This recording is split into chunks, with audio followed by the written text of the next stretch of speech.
Global iPhone, Indian iPhone, Japanese variant और जो iPhone Dubai में मिल रहे हैं, इन सारे आईफोन में क्या अंतर है, कौन सा आईफोन सबसे अच्छा होता है और सबसे सस्ता होता है, and why global iPhones are cheaper than Indian variant. आपके भी मन में ऐसे बहुत सारे सवाल होंगे अगर आपने कभी भी ग्लोबल आईफोन खरीदने के बारे में सोचा होगा तो। इस वीडियो में हम इन सारी कंफ्यूजन को दूर करने वाले हैं and most importantly global iPhone आप कैसे घर बैठे मंगा सकते हैं, वो भी बहुत सस्ते में, ये भी आपको बताने वाला हूं। वीडियो बहुत ही ज्यादा इंफॉर्मेटिव होने वाला है, तो वीडियो को पूरा लास्ट तक देखना।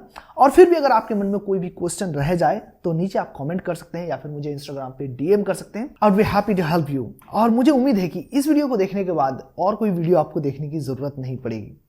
Let's get started. तो देखो, आप आईफोन किसी भी कंट्री से खरीदो या फिर किसी भी कंट्री का वो आईफोन हो, आप पूरी दुनिया में कहीं भी यूज कर सकते हो, आपको कोई प्रॉब्लम नहीं होगा एक्सेप्ट वन थिंग कि वो आईफोन कंट्री लॉक्ड नहीं होना चाहिए। अब कंट्री लॉक्ड आईफोन क्या होता है? वेल, कंट्री लॉक्ड आईफोन वो होता है जिसमें आप किसी खास तरीके के टेलीकॉम ऑपरेटर का सिम यूज कर सकते हो और कोई दूसरा सिम कार्ड यूज नहीं कर सकते हो। और मजे की बात यह है कि कंट्री लॉक्ड आईफोन ना सबसे सस्ते होते हैं और कई बार तो ये फ्री में भी आपको मिल जाता है। बस उसके एवज में टेलीकॉम ऑपरेटर आपसे क्या करवाता है, 2 साल का एग्रीमेंट करवाता है कि 2 साल तक आप उसके सिम कार्ड को रिचार्ज करोगे और 2 साल तक आप उसके अलावा कोई और सिम कार्ड यूज नहीं कर सकते हो उस मोबाइल फोन में। तो बहुत सारे लोगों के लिए फायदेमंद भी होता है, जो वो स्पेसिफिक कंट्री में रहते हैं उनके लिए फायदेमंद होता है, और कुछ लोगों के लिए फायदेमंद नहीं भी होता है। जैसे कि उसको अगर आप खरीदते हैं दूसरे कोई कंट्री में यूज करेंगे तो दूसरे कंट्री का सिम कार्ड आप यूज नहीं कर पाओगे, तो फिर आपके लिए घाटे का सौदा होगा। इसके बाद जो सबसे सस्ता होता है वो है जापानीज वेरिएंट, और सस्ता होने के पीछे का रीजन है वहां का टैक्स पॉलिसी। बहुत कम टैक्स लगता है जिसकी वजह से वो बहुत सस्ता होता है। उसके बाद फिर यूएस, यूके और ये सारे लगभग एक ही प्राइस रेंज में आते हैं, थोड़े से ऊपर नीचे आपको देखने को मिल जाएंगे, बट हाँ बहुत ज्यादा सिग्निफिकेंट डिफरेंस आपको देखने को नहीं मिलेगा। बट इंडियन वेरिएंट की बात करें तो आपको प्राइस बहुत ज्यादा देखने को मिल जाता है, और भी ऐसे बहुत सारे कंट्री हैं जहां प्राइस इंडिया से भी ज्यादा आपको देखने को मिलेगा, और ये सिर्फ और सिर्फ उस कंट्री के टैक्स की वजह से होता है।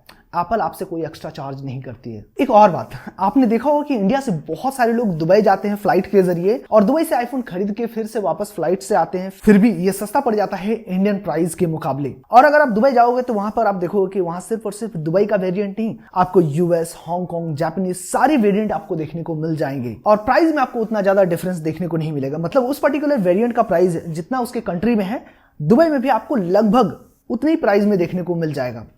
ऐसा कैसे होता है? वेल, ऐसा होने के पीछे की वजह है again I would say the tax policy. Dubai में कोई इंपोर्ट ड्यूटी नहीं है। जैसे कि मान लीजिए अगर दुबई का कोई इंसान चाइना जाता है और चाइना से ज्यादा अमाउंट में, मतलब बल्क अमाउंट में आईफोन खरीद के लाता है दुबई, तो उसको एयरपोर्ट में इंपोर्ट ड्यूटी देने की जरूरत नहीं पड़ेगी।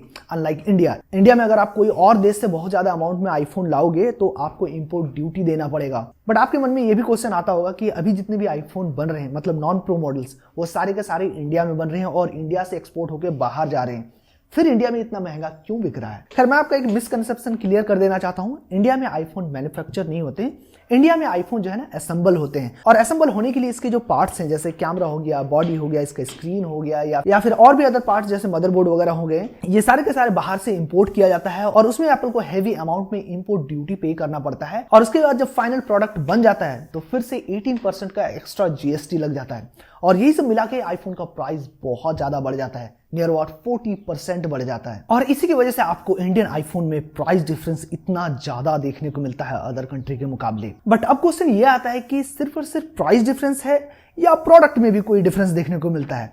तो आंसर है हाँ और ना, दोनों ही। क्योंकि अलग अलग देश में अलग अलग नेटवर्क ऑपरेटर जो होते हैं ना, अलग अलग फ्रीक्वेंसी पे काम करते हैं और यही से डिफरेंस क्रिएट हो जाता है। अगर आप यूएस का कोई आईफोन ले तो उस आईफोन में आपको सबसे ज्यादा 5G के बैंड देखने को मिलेंगे, और इसके अलावा इसमें आपको एक हाई फ्रीक्वेंसी वेव देखने को मिलेगा, जो कि वर्ल्ड के किसी भी आईफोन में आपको देखने को नहीं मिलेगा। जैसे कि आप ये चार्ट देखो, ये है यूएस में मिलने वाले आईफोन का 5G बैंड, और उसके बाद फिर ये है इंडियन वाले का, ये है हांगकांग वाले का, और ये है जापानीज वेरिएंट का। अगर आप देखोगे तो जापानीज वेरिएंट, हांगकांग वेरिएंट और इंडियन वेरिएंट में बहुत ज्यादा डिफरेंस नहीं है, 1-2 बैंड का डिफरेंस देखने को मिल जाएगा, बट हाँ सबसे ज्यादा बैंड आपको देखने को मिल जाएगा यूएस वाले वेरिएंट में। बट क्या इससे बहुत ज्यादा फर्क पड़ने वाला है? तो मैं कहूंगा बिल्कुल नहीं। अगर आप एक यूएस वेरिएंट लेकर इंडिया में आओगे तो ऐसा नहीं होगा कि आपको 5G का स्पीड बहुत ज्यादा देखने को मिलेगा, आपको बिल्कुल सेम स्पीड देखने को मिल जाएगा, क्योंकि यहाँ के जो नेटवर्क ऑपरेटर हैं, जैसे एयरटेल हो गया, वोडाफोन हो गया या जियो हो गया, ये खास वेव के फ्रीक्वेंसी पे काम करते हैं और ये सारे आईफोन में एक ही जैसे काम करेंगे।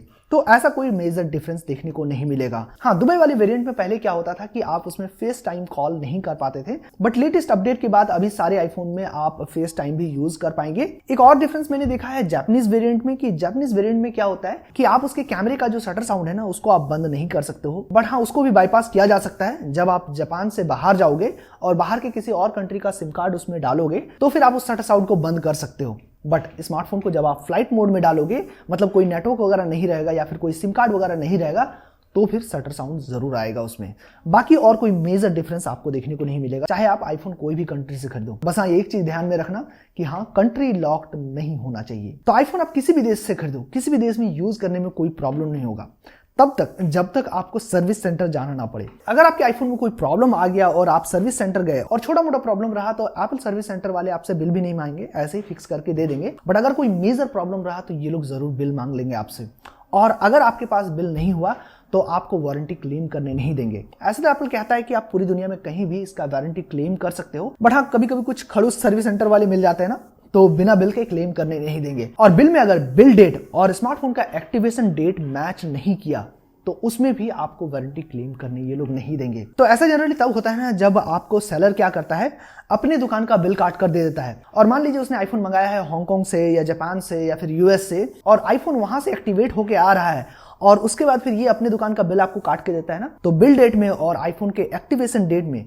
अंतर आ जाता है, जिसकी वजह से आपको वारंटी क्लेम करने नहीं देता है। और ऐसे कुछ दुकानदार करते हैं, बट हाँ, कुछ दुकानदार आपको ऑथेंटिक बिल भी प्रोवाइड करते हैं। तो अगर आप कभी ऐसी सिचुएशन में फंस गए जहां आपको वारंटी क्लेम करने नहीं दिया जा रहा है, तो आप एक चीज कर सकते हैं। अगर आपका कोई जान पहचान का है एप्पल सर्विस सेंटर में तो आपका काम हो जाएगा, और नहीं तो फिर एक लास्ट उपाय है, आप मुझे डीएम कर सकते हैं। मेरे जान पहचान के बहुत सारे हैं एप्पल एम्प्लॉय, मैं उनसे आपका काम करवा दूंगा। और अगर आप चाहते हैं कि आप ऐसे झंझट में ना पड़े, ऑथेंटिक बिल के साथ आप आईफोन खरीदें बाहर देश के, तो उसके लिए भी आप डीएम कर सकते हैं, मैं अरेंज करवा दूंगा। So go and DM me on Instagram if you need any global iPhones. इसके अलावा वीडियो कैसा लगा प्लीज आप मुझे नीचे कमेंट करके बताएं। अगर मैंने कुछ पॉइंट मिस आउट कर दिए तो वो भी आप नीचे मुझे कमेंट बॉक्स में पूछ सकते हैं। मैं हर एक कमेंट का रिप्लाई करता हूँ, आपके भी कमेंट का डेफिनेटली रिप्लाई करूंगा। That's all about this video. सलाम, my name is Shakir and I will see you in the next one.